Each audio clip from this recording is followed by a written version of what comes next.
So you want to travel for more than 2 weeks, but you're saying, but Rick, I can't afford that. Well, actually, you can.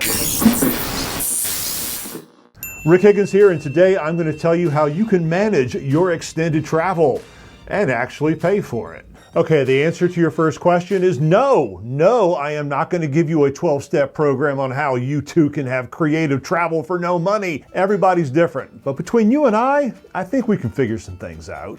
And having said that, we've got 5 things we're going to talk about today that might actually help get you where you want to go. And the first thing is, you got to reduce all of your expenses back home. Now think about it. You got a mortgage payment, a rental payment, you've got payments that you're making here, and you're saying, well, I can't make them in 2 places. So don't.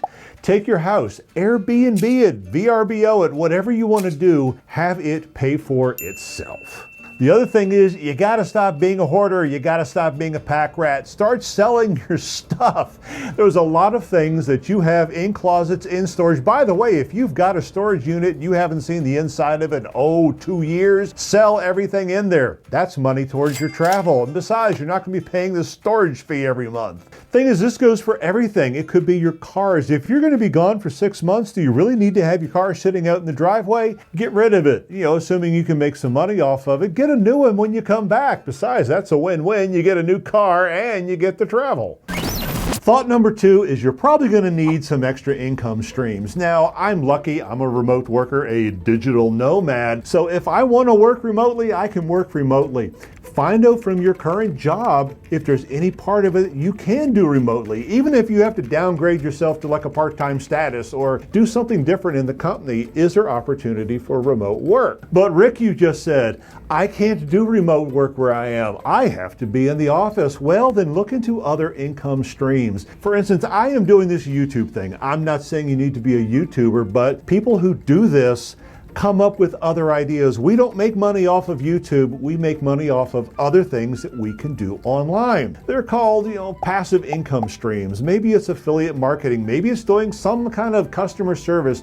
There are a lot of jobs that you can do online from anywhere in the world. Explore those. Find out if it's something in your skill set or something that you would enjoy, and welcome that extra income that helps you finance the things that you really want to do.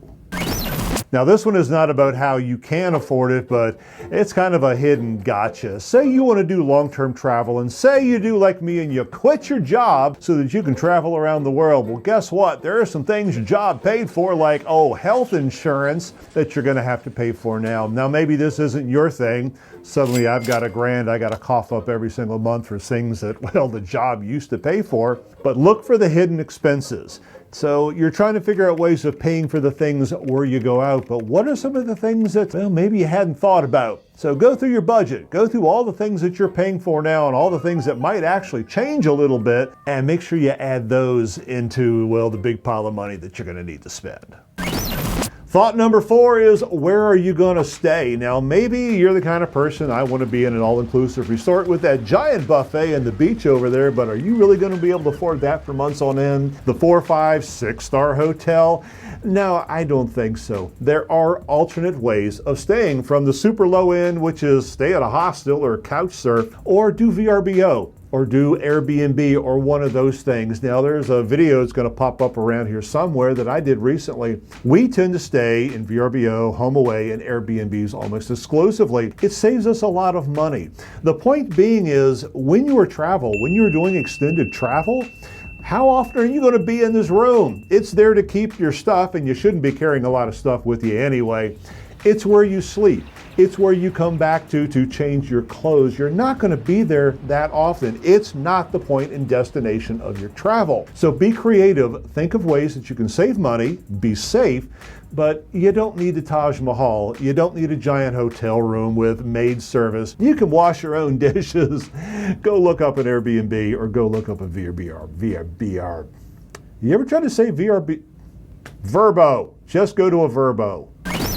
And the last one is not so much a you thing, it's kind of a me thing. I need to explain how I'm doing what I'm about to do. Now, if you haven't caught on yet, I quit my job and I'm going around the world. Just gonna kind of spin around, go up, down, left, right, wherever I feel like for at least a year, probably 2.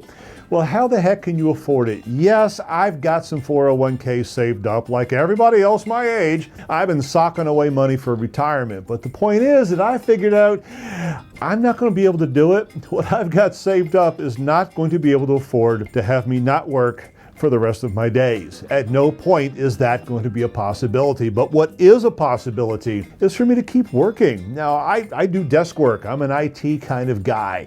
So if I want to be 70, 80, 90 years old and still writing code, that's something I can do. But at 60, this is the time to live. So I am taking a fairly large chunk of my 401k and I'm going to spend it on this travel. But everything that we've talked about, the house that I'm sitting in currently is going to be Airbnb'd. My truck is going to be sold. We are selling the things that we don't need and we're going to live frugally as hell. We got to pay a rent or mortgage somewhere. Why not somewhere else? So that is what I'm doing. I am living proof you can do it. I have done it twice before, spending multiple months at a time over in Europe and in Spain. And yes, I know Spain's in Europe, but I love Spain so much I had to call it out. Now, as far as you, as long as you don't want to do the I'm going to live in a 5-star resort for the rest of my days kind of thing, there are ways that you can afford to have travel, extended travel. You just got to be creative. You just got to think outside of the box. And with that, be healthy, be happy, get that brain thinking cap on, and we will talk to you real soon.